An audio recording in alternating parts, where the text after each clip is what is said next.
Hello and welcome to a little box of knitting technique video. Today I'm going to be showing you how to start off the mittens on the lovely Scandi mittens that we've got for our December 2019 box by Anna Nikapirowicz. I'm going to be focusing on starting off because there's a couple of techniques we're going to learn, mainly knitting in the round and knitting using magic loop. And I'm also going to show you how to cast on. Now in Anna's pattern she doesn't specify what cast on method to use. If you've got a favourite, please go ahead and use it. I'm going to use a slingshot cast on method, so we've still got a little bit of stretch around the cuff of the mitten. Right, so we're going to cast on using the blue yarn in your box, which is called Sea Salter, and it's Rowan felted tweed. So you've got these lovely kind of little bits of variation in colour in the yarn. It is a beautiful range of wool. If you've not encountered it before, it comes in loads of colours. It's really popular with designers because of that, and it works wonderfully with ferrule, which is of course a technique we'll be using in the mittens. As mentioned, I need 58 stitches, and I'm going to use a slingshot method to cast on. A slingshot method means that I'm going to need enough of the yarn, I'm going to need to leave a long tail, long enough to make 58 stitches out of. A little tip, if you want to know how much to leave on that long tail, just wrap your yarn around your needle the amount of times of stitches that you need. So I would go round and round and round this needle 58 times, and whatever that took up in yarn would be the length of tail that I'd need. You usually end up with a little bit left over, but it's much better that way. I have cast on things so many times where I've had to undo because I haven't left myself enough yarn, and that is hugely frustrating, believe me. Okay, so I've got my needle. My needle might look a little bit different from yours just because I've got a green cable, and the only reason for that is that it shows up nicely on the video, so don't worry, it's going to have exactly the same effect. I may have said that already. If I have, I do apologise.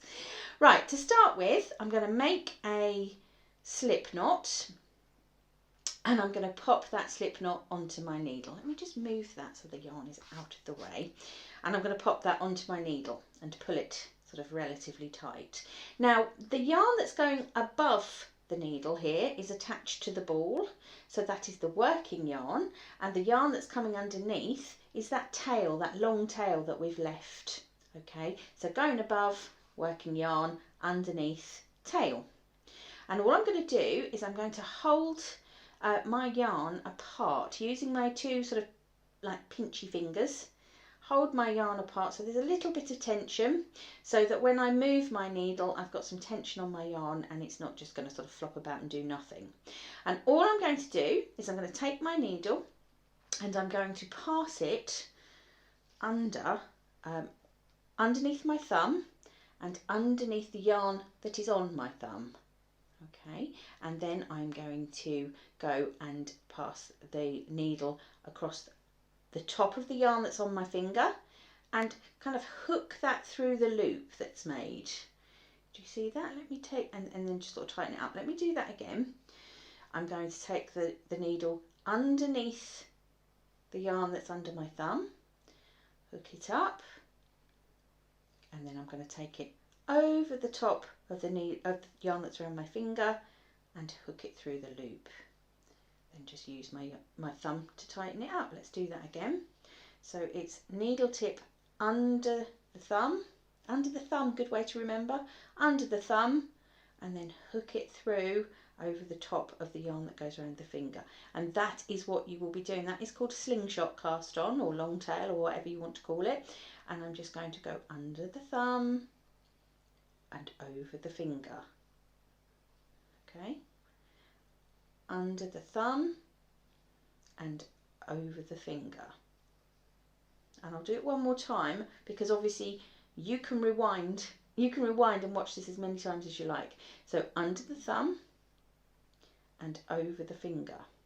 Okay, do rewind and keep watching if you need to, but I am going to whiz along and put 58 of these little stitches on my needle. Once you get a good rhythm, you'll be whizzing along. So I'll see you when I've done 58.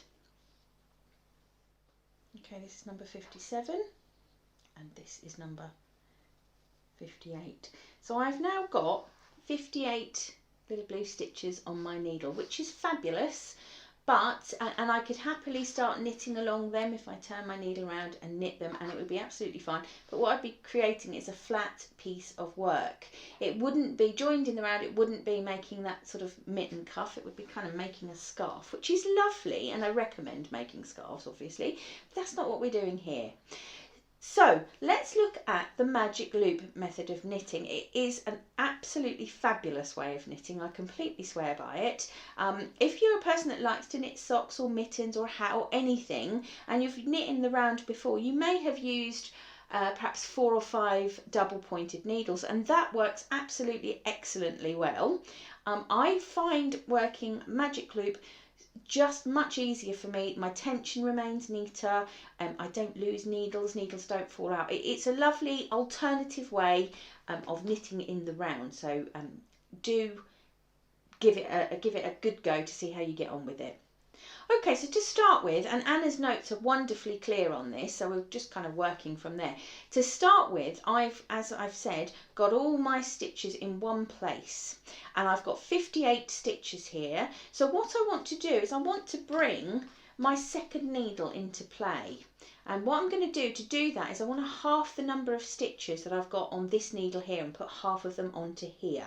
So what I'm going to do is I'm going to find the halfway point, and if my maths doesn't desert me, and I wouldn't, don't count on it, but I should find that I would need to have 29 stitches on each needle. So what I'm going to do is I'm just going to pull my my stitches off onto the cable a little bit. I'm not going to do them all because we don't need them all on there, and I'm going to count 29 stitches and just kind of grip them at that point. So let's just do that together. 2, 4, 6, 8, 10, 12, 14, 16, 18, 20, 22, 24, 26, 28, and that little fella right there is stitch number 29. So I know that all of those stitches to the right of where I'm pinching it with my thumb, all of those need to go on this needle, and all the rest of them that are sitting on the cable at the moment, I want them to go on this needle. So this is where the magic happens. This is what's so great about circular needles. You've got a lot of flexibility with that cable. I'm bending, can you see? I am bending those stitches and holding that cable. Nothing's snapping, nothing's groaning or complaining, and I'm going to pinch that cable and pull it.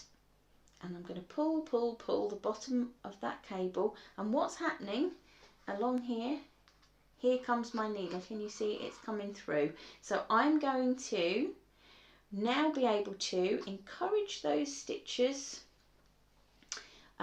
onto both needles. I'm just pushing those needles through. Can you see? It's tricky to see it, but those needles have been pushed through, and if I keep pushing, you will see that I have now got, not neat yet, but I'm going to get there, I've got 2 needles with a bunch of stitches on each, and we've done our counting, so we know that there are actually 29 stitches on each of those needles.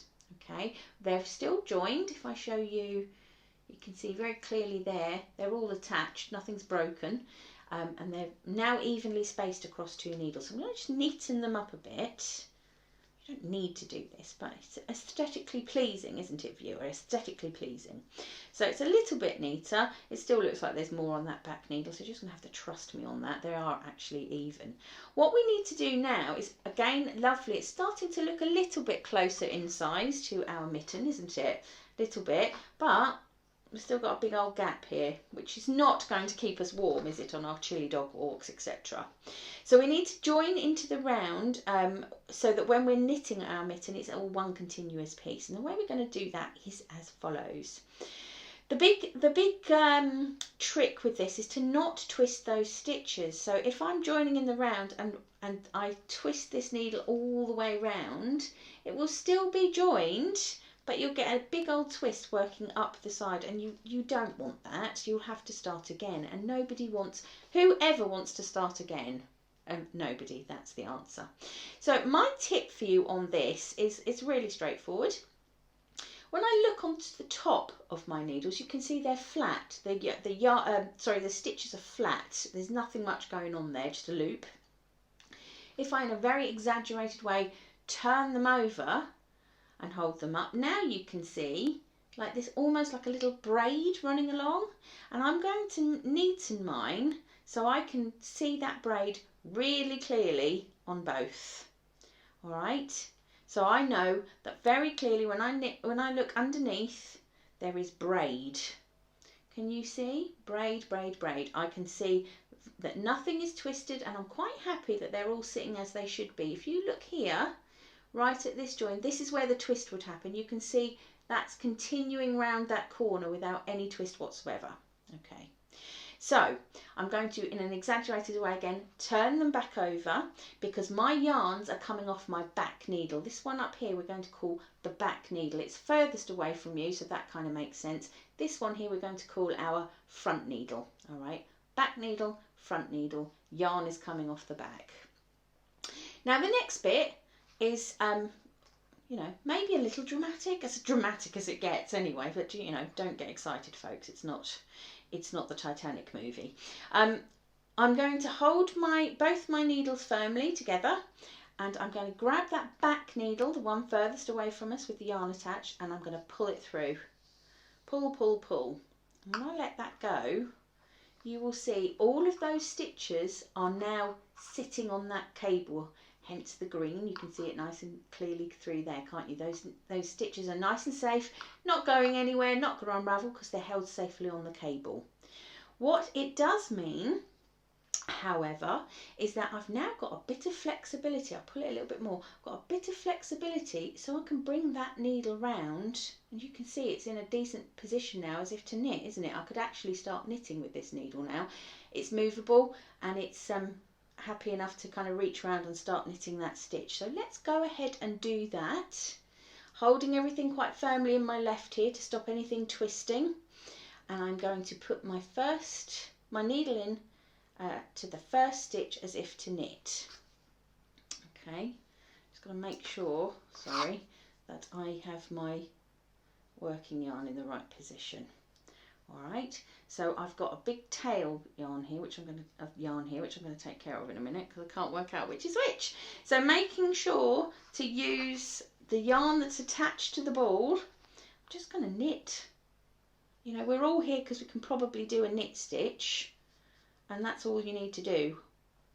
And I'm going to put my needle in as if to knit the second stitch, but before I go any further, I'm going to give that a good pull.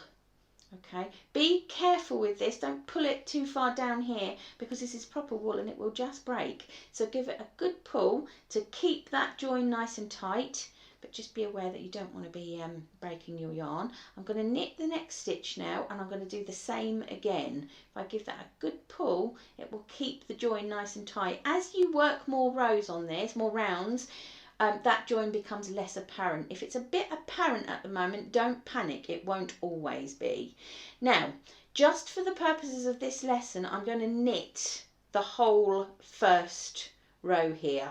In our pattern, we're doing a rib, a broken rib, which means you're knitting through the back loop. But for now, I'm just going to knit because what I'm more interested in right at this moment is showing you how to knit in the round and work magic loop.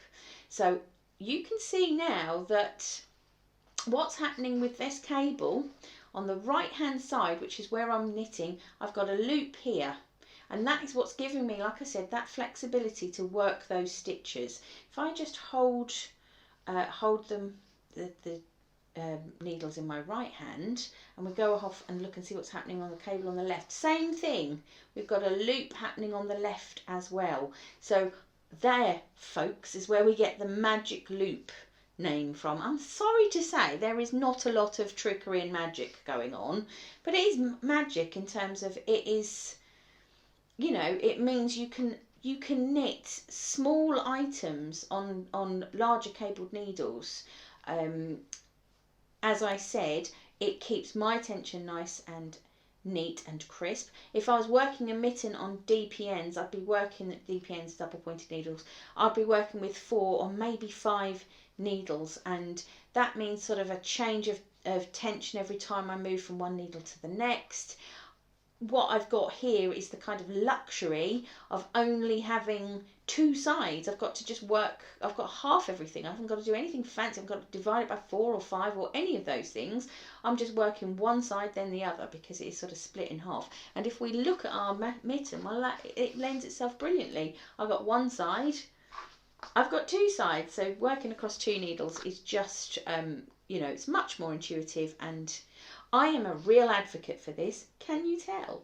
So after all that waffle, I've nearly made it to the end of my first needle, which is great because we can see what we have to do at this point. Now at this point, it is worth reminding you that just because I've knit across 1 needle does not mean I have completed a round on my mitten, because I've got to do all of those unworked stitches as well to complete all the way around on 1 mitten. Remember that as you go forward. It will become really obvious because you're working a thumb, but you've only completed 1 round when you've worked 2 needles.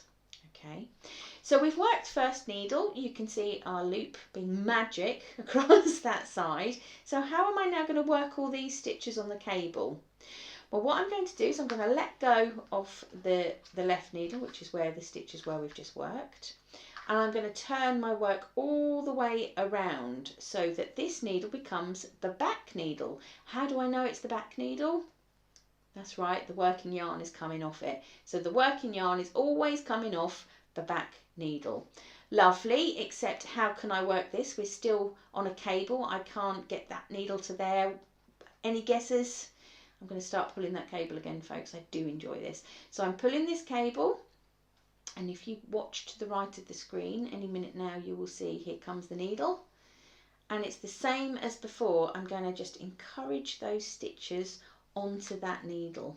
All right, just put them on there, making sure there's no twist in them.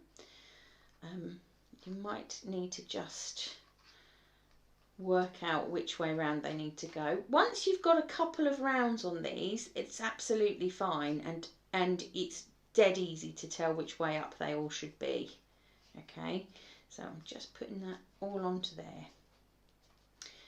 Okay, so there's a bit lumpy bumpy going on at this end. Do not worry, like I said, once you get a couple of rounds on him, that's all really straightforward and it really works itself out.